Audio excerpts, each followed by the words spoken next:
At this time, we have offensive lineman Nick Malone. Questions for Nick, Greg? So Nick, has it hit you that it's senior day and what your emotions are going to be when you walk out in the field and all those kind of things? It's over the last few weeks, it's definitely hit, but I don't think it'll truly hit till I hear my name called and dap up Coach Mike and dap up Coach Brown and run out there. I think that's when it'll truly set in. It's the last game your mom's missed. Has it ever happened? Any game I've ever played in, football, basketball, whatever sport, she's been a part of.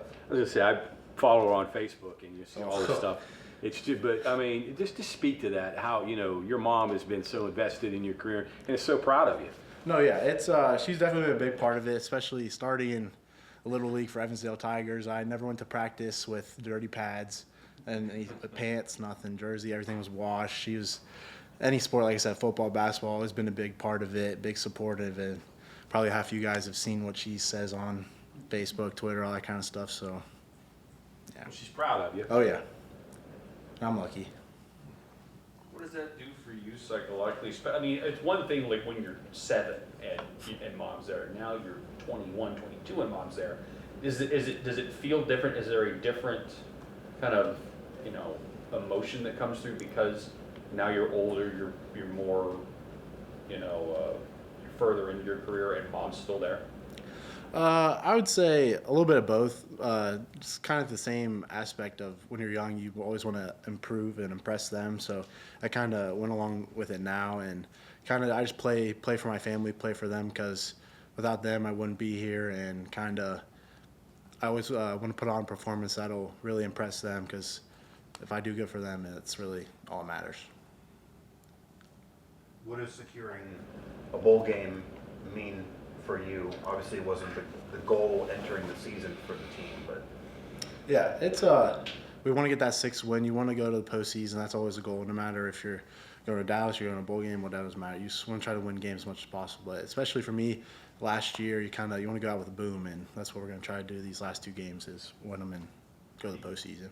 Do you feel there's a heightened sense of urgency now that you're trying to get that 6th win? There's 2 games left to do it, and you know, like they said, the menu's smaller. Like I'd say yes and no, because now there's the 2 games left. There's a lot of less room for errors in that sense, but I think we're kind of the big thing I say all the time is we stay consistent. So for a line, that's kind of what we have to do here. We can't score more than.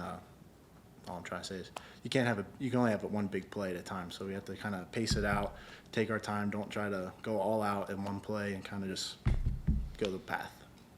I know you studied them on tape, but were you a little surprised at how good Baylor was? I mean, particularly, obviously, you're standing on the field when the offense is out there, but some of the size of the wide receivers that they had, some of the explosive players that they had, a little surprising? I would say surprising, but they're definitely a good team. We watch film and kind of what they do to different teams. We kind of try to exploit that, kind of do our own piece of that, but they definitely had good players, and it showed. I know it's only Monday, but what do you think of UCF? It's early, but they're kind of the same boat as us, kind of fighting to get that 6th win in their book. But they're a good team. They're gonna blitz. They're gonna move. They're gonna do all that basic stuff that everybody's trying to done to us. So. Reflect on your career. I mean, it's been very long.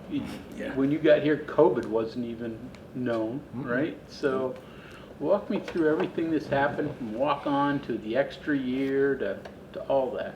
Yeah, so started true freshman, got here the story, got here at 260. Kind of didn't do much. Did that basic freshman duties of scout practice and did all that stuff. Learned a lot from Colt McKivitz in the early years, and then COVID hit, and then we had the COVID years, so that was kind of a lot more learning, a lot less doing as well. And then kind of as the years gone on, that's when the special teams roles came upon me, and did the field goal, did punt, and then the past year did a lot of more offensive line stuff, extra tight end, tackle, that kind of stuff. And then now's the grand finale, the big role starting and actually doing more. So it's been a ride. Rate your own performance this year. I think I've held my own. I think I've exceeded my own expectations, and kind of that's what I try to do every week is do better than the week before. You know, this team is kind of hunting for that three-phase game. You know, there's a game when the offense plays well. There's been a game when the defense has played well, special teams, but it's never really come together. Why do you think that is, and what needs to happen for that to happen?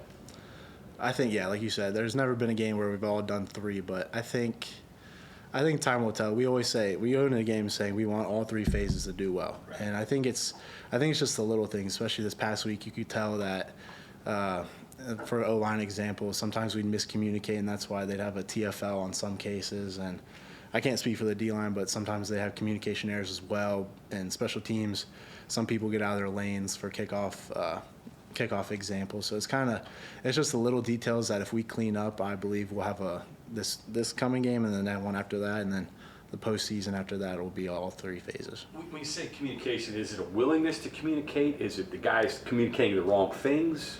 I think it's a little bit of, we motion and shift a lot, so that means they're going to motion and shift a lot. So there's a lot of moving pieces that you never know if they're going to stop there or gap exchange or shift, that kind of stuff. So it's a lot of moving parts that go on. What's your goal when football's over? What do you want to do? Football's over. It's hard to think. Kind of just what I've been doing now, being part of the Chambers League Climbers. There's a lot of paths with that. I built a lot of relationships. John Chambers still texts every month, at least, talking to me and that kind of stuff. Dave Groover he always stays in contact with us, and kind of just, I feel like a business path would be my path once football's done. Referee basketball? You don't want to follow that line? I don't think I could do that. Too much. I don't think I'd be good for that sport now. Not for me. I think somebody from Morgantown who's been to games for a while, just to see the fate you guys have had at home games this season, where had good opponents, had opportunities, and just going to end up sub 500 there. Especially a bummer for someone like you, or is that just kind of like a thing across the locker room, like, man, it could have been better?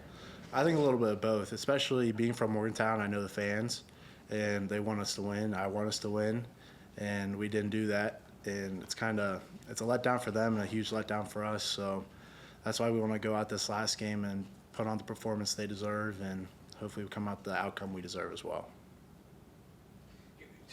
To that, I mean, you guys have played so much better on the road. It's kind of puzzling, you know. And then you look at, you know, some of the performances that you've had four double-digit losses at home, and yet you played so well. What can you put a finger on that? I don't know. It's just I don't know the part of it. It's just we play well on the road, and I wish we could translate that what we do on the road and translate it to here, but I just don't have an answer for that one. Is there a hidden challenge to playing at home that, like, just fans don't realize?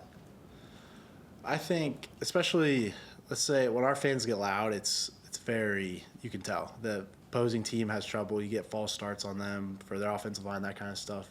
Our fans play a huge part, and that's the kind of thing we want to reiterate, is that we want to do well for them, so that creates the momentum for our defense, which keeps the crowd going and creates a more hostile environment for the other team. So it's kind of a win-win for us if we're doing well and it keeps going.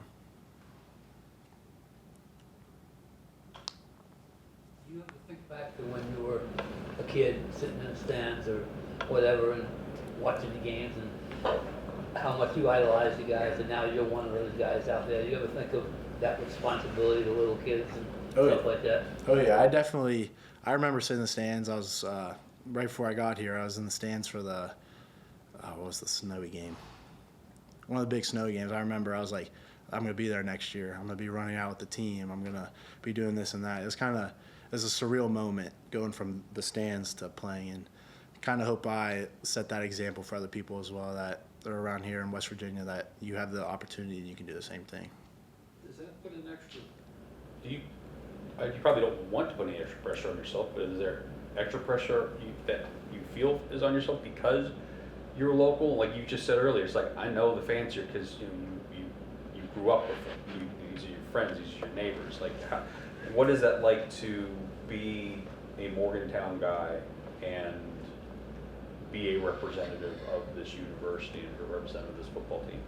Yeah, I feel there's a lot more pressure, especially being from Morgantown and kind of being from the state. As people on the team, being from West Virginia, you want to be able to represent your state in a way that we win, we do well, and I feel like there's definitely more pressure on us because you don't want to have a bad showing and be like, oh, West Virginia can't produce, they can't do this and that. So I feel like there's a heightened pressure, but I feel like we've done pretty well in that area.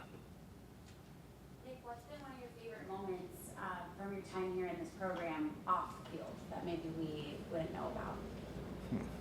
That's a good question. I think one of the biggest things is when we go to the Children's Hospital on Fridays before games. There's a lot of stuff going on in the world, and there's a lot less things that are bad going on, and we're just playing football. And people over there have real struggles and things going on, and kind of bringing light to them and kind of being the sunshine in their day. That's one of the highlights of we've done.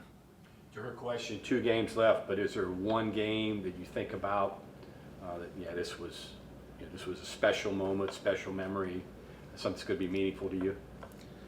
I think when we played Penn State the very first game, because that was a big game for us. We didn't win, obviously, but it was kind of my very first true start in the role that I'm in now, and I was able to show what I could do against top-notch talent and show my abilities. I think that was one of the moments.